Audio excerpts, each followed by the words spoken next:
Hi, thank you very much, everybody. I'd like to invite Graham from ITV Studios and Rich from Vevo to join me up here. There we go. I was a little worried it might just be me.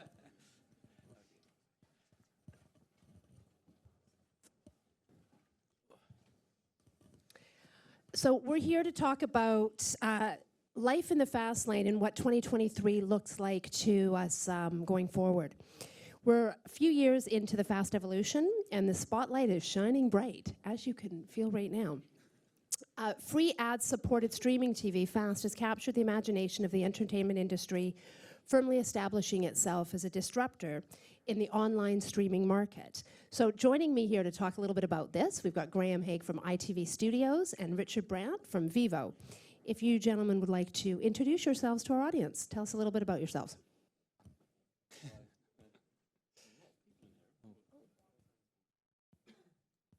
That's better, isn't it? Yeah. Standing room only. Yeah. I'm Graham Haigh. I'm EVP of Business Development and Digital Distribution, and so I'm responsible for exploring new and innovative ways to distribute all of the content that ITV Studios produces across 60 different production labels, 13 or more different territories, and multiple different brands and IP. So we're very lucky to be able to talk about things like Line of Duty, through to Vigil, through to The Serpent in the scripted space, but then also going right back in history. So we also look after Poirot and Marple, which sell extremely well around the world. And then in the non-scripted space, we've got such big entertainment brands like The Voice, Love Island, I'm a Celebrity, and right through to sort of stuff in the natural history space with Plimsoll, Year on Planet Earth, which has recently aired on ITV.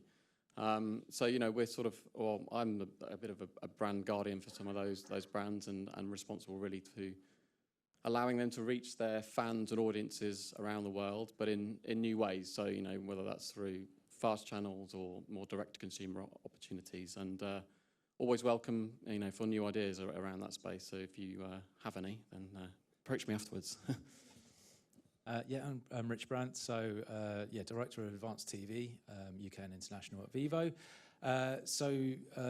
Vevo is the world's leading music television network, and I feel like I need to explain a little bit more about it than ITV. Everyone knows ITV, but Vevo is effectively, the distribution arm of effectively a joint partnership between Universal and Sony. So our role, why do we do it? We are effectively there to get artists and their music videos seen as far and wide as possible. And that is a kind of one of our main roles, as well as obviously monetizing that to actually make money for that artist. So we very much lean into the viewer as to how they want to watch it, where they want to watch that content. And of course, we have a legacy with YouTube. But we are no more YouTube than Discovery is Sky. We use that platform to distribute and kind of be there for the viewer. And effectively, that's what YouTube's very good at. But of course, the world has changed fast. The iteration of being able to deliver IP-delivered TV has only been the next iteration of what we do, being there for the viewer, how they want to be there, obviously get the music video full circle back to the TV screen, which, fast channels have very much allowed us to do. Great. Well, that actually might have just taken a couple of my questions away. So we might start all over again and figure out what we're going to say. But initially, Fast offered content owners a way to further monetize the content that they have for a slightly small investment. But as we see TV is being reshaped yet again, and I think we'll probably say this a few more times over the next few decades, and Fast is really evolving. Over the last few years, we've seen not only broadcasters and content distributors and big entertainment brands move quickly into the fast environment and adapt into an ad-funded world, but we're also seeing the major streamers that are the giants that are shifting to the hybrid model and ad-funded tiers. And also, not only that, do we have all the traditional media guys, but just when you thought it was safe to go back into the waters, to quote Jaws 2, the producers come into fact. And when I talk about the producers, it's more about the manufacturers and the businesses that I come from nowadays. So Samsung is the leading manufacturer of televisions the last 17 years. in 2016, we launched Samsung TV Plus. We're in 24 countries with almost 2,000 FAST channels, including partnerships with both yourselves, and also an ad-funded video on demand tier. So, you know, FAST is not just, you know, what we would see, imagine what you're looking at. You've got the media industry, you've got the tech side of the business that are coming into there. What do you think is next? What's going to be 2023 for FAST? Well, from our point of view is really, well, not even just us. I think it's generally going to be an expansion of channels, which we've just been through a presentation about what that looks like, really. But I think there'll be that. There'll be potentially some new players as well in that scenario. From our point of view, channels is very much what we are kind of leaning into and growing the scenario. So just a kind of example of where we're headed. You look at the States, we've probably got about 8 channels with Samsung over there. And that will be kind of split into, you know, genre, decades, all sorts of kind of, you know, cuts of the videos that we put together. And so that is very much, you know, I can see, well, ultimately we're looking to double that in Europe, really. And it works very well for us in the genre that we work with. But I think, you know, in general, what we see in the market is probably a lot of the players out there testing, you know, looking at, you know, what channels appeal to people, what kind of mix between a lot of these working in legacy businesses, what's drawing them from one platform to the other, what works commercially in order to kind of get that mix right as well. So I think that kind of testing is very much a part of that moving forward, but generally a kind of expansion, casting the net, finding out what people are actually really liking out there. And Graham, with ITV Studios, you know, you have access to, I think it is 90,000 hours or some absolutely insane amount. What is, for ITV Studios, you know, being part of the oldest commercial broadcaster here in the UK, what does FAST in 2023 look like? I think first of all is work out what those 90,000 hours are and how we use them, because it's not the easiest task. But I think, you know, it's not that dissimilar to what Rich described. Really, we're looking about, and we come at it probably from an opposite way of how Vevo, you know, they've grown a business through YouTube and those more digital platforms, whereas we are, you know, the sort of studio arm of a traditional commercial broadcaster. You know, that broadcaster has recently launched ITVX and obviously is trying to move its audience into a more digital product, including fast channels, you know, of their own. Whereas we are, you know, as I said before, the guardians of the content that our producers make, and we need to find the best route to market for that content. And at the moment, we see FAST as a complementary, you know, proposition to our traditional licensing model, and you know, that means that we're able to look at it probably on a market by market basis as to where the opportunities lie. But certainly, you know, adding more channels to that mix is the number one sort of strategy for 2023 and beyond. And I think, you know, to Jack's point earlier, that can be done in different ways. That doesn't always mean that we're launching our own channels through, you know, our technology partner Amagi. We might look at partnering with, you know, people like a FilmRise, or we might look to do something with Samsung, more in the sort of American Idol model. So there's different ways to look at it, and there's different economics behind that. But really, you know, it goes back to growth of channels and brands in market, but doing it in a manner that sets us up for the future. So I strongly believe that, you know, we don't need or want to have 25, 30 different channels out in market. We need to define what's core in the single IP world, you know, whether that's Hell's Kitchen or Come Dine With Me or Love Island or such like, where we've got big volume and known brands. And then outside of that, you know, how many sort of mixed genre channels is appropriate in both the non-scripted and scripted world. And you know, that's probably somewhere between sort of 4 and 6 that we can look at and then really focus on and build and grow as vehicles, you know, for the future, as, you know, the sort of media industry continues to evolve, and perhaps we put more premium content into these products. Well, and just as you talked about premium content there, that's a great sort of segue. You know, I think that previously when FAST came and was sort of just hitting the market, it was, let's look and see what content we have. It was a lot of older content, reruns, non-exclusivity, things that people had seen, tried and true series and programs that they loved from the past. But I think, you know, on Samsung TV Plus, we have exclusive content, we have exclusive partnerships. In some of the territories, we have live sports. You know, it's been changing. How do you see that from, say, ITV's point? Are you looking to, you know, produce specifically for the fast market, you know, exclusive partnerships, brand new IPs, or is it just digging into the 90,000 hours?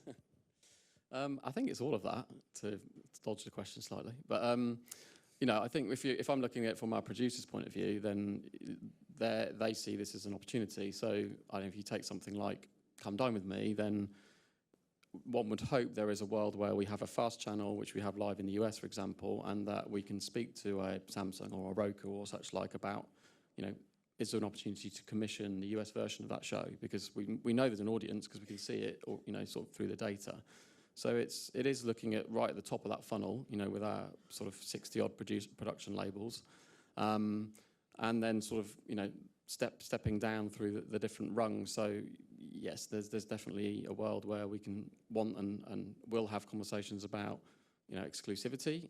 That's probably more in a licensing model whereby we license the content and then together we spin up that brand.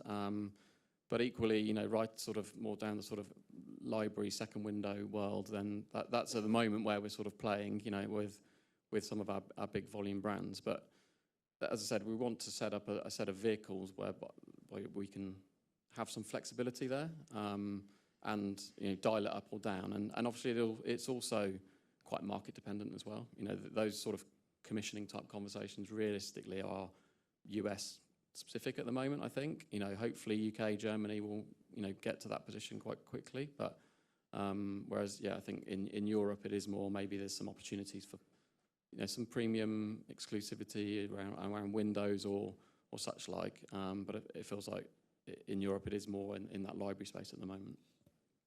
It's an exciting time in Europe. Who knows what 2023 will bring for us? And then, Rich, for Vevo, you have a very strong business outside of the fast world. As you mentioned earlier, you have your partnership with YouTube, I think about 20 million subscribers there. You've dabbled into live concerts with The Weeknd and Demi Lovato. How do you see all of, you know, the fast partnerships, say, with Samsung TV Plus, with YouTube and the different apps and things that you work with? How does that all sort of sit together? Yeah, so I think that kind of harks back to my explanation of Vevo at the start. The kind of mantra is to lean into the viewer, what the viewer wants, where they want it, and so therefore, you know, the artist is actually more of the key for us, because, you know, that's kind of why we are so, I suppose, promiscuous with the way that we distribute, because ultimately it's about being where the viewer is and trying to kind of make sure the artist is seen in far and wide as possible. Hence why we are in 50 markets, and that's why, you know, the power of YouTube to be able to do that for us and cross borders and so on like that. But of course, it absolutely complements what we do there. It's neither this or that. It's about trying to, you know, grow the opportunity, be where the viewer wants, and I suppose from our point of view in strategy moving forward is moving back to the TV screen, and that's been very much a trend in YouTube itself. In terms of the way that the trends have gone and the way it's viewed. But of course, it also allows us more opportunities to get that viewing in front of viewers in different ways, because YouTube is very much on demand and what people are going there, whereas this is actually, some people want to be told what to kind of, you know, and actually be a shop window for new artists. And to your point about exclusivity, we're very lucky that we constantly get new content coming through, because that's just the nature of the business. So to attract new audiences and keep that kind of audience fresh and excited about what's coming through is very much part of it. So they all serve as complements to what we're trying to do as an end goal, really. And do you think you'll see more with the live concerts? Do you see that's an avenue going down in the future? I think that, I mean, we do a lot of kind of, just to be kind of frank, our channels are very much editorial led. We have editorial teams localized across all markets that we're in. So we, you know, a Vevo pop channel in UK is very different to Spain and so on. And the channels that we launch in those territories are going to be very different because they suit the local market. So yes, we are, and we do work with local artists to do kind of discover, you know, new artists coming to the market. But we are always going to be kind of focused on that music video element or live performance in terms of the music, because it's a kind of bread and butter. We don't want to stray too far from that, and we all know how much it costs to make content. So it's very much something that we are kind of centered around. Yeah. Oh, that's exciting. Yes, the industry that we're in is not inexpensive. That's why we like the ad part of the FAST business. So for 2023, what do you think excites you the most about what's coming up? I think what excites me most is, I think, the opportunity to get more of our brands out into this space. We're looking. We've just launched a River Monsters channel in Germany, which excites me quite greatly. But I'm not a massive fishing fan, but apparently a lot of people are. And just getting Jeremy Wade out there is we've got that live now in Germany and Australia, and I think we want to get it more broadly distributed. But we're also looking at Love Island as a brand that could work well in this space. Not in all markets, because obviously we need to be cognizant of how we're licensing that format locally. But certainly in the Nordics, we're looking at launching that channel imminently, and then sort of doubling down on what we know that works. Something like Hell's Kitchen, it works incredibly well in this space. We know that through the data we see in the US, but also through the data we've seen as we've rolled that channel out, across Europe and beyond. So I think to sort of keep it simple, that's really what we and I want to focus on, in 2023, and then to do some, experimentation more around multi-IP channels. We have a non-English language channel called Storylands with Samsung in the UK. That's very serialized, so we need to think about how do we schedule that type of content effectively so that it's a viewing experience that can be enjoyed and engaged with. But also then how do we broaden our mix of multi-IP channels into the non-scripted space so we can really take advantage of the rich catalogue of content that we have access to. So I think they're the two things from a sort of ITV point of view. And Rich, what about for you and Vevo? I think, it's about expansion. We have a business that reaches a lot of people already. The numbers are quite insane in terms of kind of reach and TV screen reach. We reach 12 million uniques a month in the UK. But, the ability to grow that even further, we see firmly in this kind of territory. Because it kind of grasps a different audience potentially as well. And as you can, as I said earlier about doubling the channels, we are very much, all in this scenario. And it allows a platform for us to showcase exactly what we have, all the different genres, be effectively a good pulling mechanism, because everyone likes music. I'm yet to be in a room where someone's put their hand up and said they don't. That might happen today. Well, I listen to country music, so some people might say that about me. Well, exactly. But then ultimately we can start launching channels that appeal to you and you and you and you. And ultimately we have the catalogue that can do that. So it's very much, it's very exciting to kind of move into all those European territories and kind of take that to them as well. Oh, very exciting. Well, we have just about 1 minute left. Do we have any questions from the audience? Oh. Sir, sure.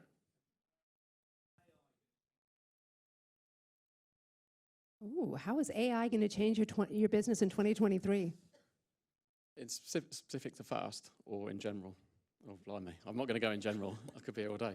I think with FAST, we've had a couple of conversations with people who look at AI from a scheduling point of view and how you use that to, I guess, initially take some of the load off, having multiple people there to schedule content. So that's one way that we've started to look at.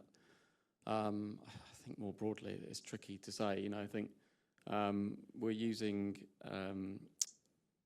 AI in, with an anti-piracy company that we work with who use that quite effectively, and it helps us track and manage our content and protect it ultimately, because as I said earlier, our job is to really evangelize and but also protect the brands that we have the rights to. So there's just a couple of ways, but as I'm sure you can imagine, it's it goes broader than that and could be endless, I guess. I think from our perspective, we probably already are to some extent. We have products that are analysing videos, seeing what's in there, what's featuring, and so on like that. So pulling out metadata for that, the use from advertising purposes, for obviously kind of managing videos and so on like that.